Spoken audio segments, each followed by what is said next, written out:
問題 A。比較的最近の年が入力される。比較的最近。グレゴリオ暦に切り替わってから。は？まあ、とにかく入力された年に何日あるか出力しろ。あんまり昔だとウルー年のルールが違うのか。4の倍数じゃない年と、100の倍数だけど400の倍数じゃない年が普通の年で、他はウルー年だね。説明欄に C++ のコードもあるぜ。問題 B。N 個の整数が入力される。これらは全て異なる。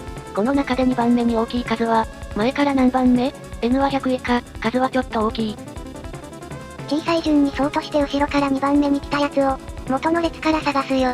大きい方から2番目だけでいいのに全部並べ替えているが、標準ライブラリを使えるので楽だな。問題 C。オンサイトイベントを開く。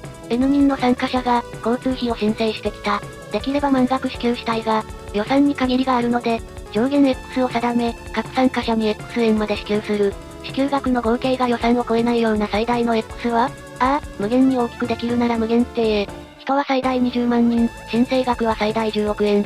北海道から沖縄でも多すぎ。まず、いいねを払っても足りるなら無限だね。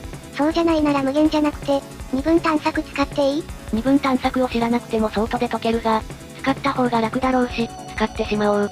上限0円なら予算オーバーするわけなくて、一番遠い人に合わせると NG なのを確認済みで、そこから初めて狭めていくよ。二分探索を知らないかあやふやな人向けにデモをすると、0円なら OK で1万円だとダメなら、5000円は OK。7500円は NG。続けると、6000円は OK で6001円は NG なのがすぐわかるぜ。問題で2人でじゃんけんを N 回する。ただし片方が各回に何を出すかは固定で、相手に知られている。は？もう片方は、同じ手を連続で出してはならない。さらに1回も負けてはならない。最大で何回勝てるか？ N は最大20万。もしかして、勝てる手を出せるときは出すだけでよくない？これはどうだ？パー、グー、先にグーを出さなきゃダメか。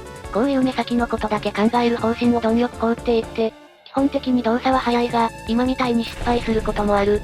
ってわけで全部試すよ。本当に全部試す暇はないけど、動的計画法にできるね。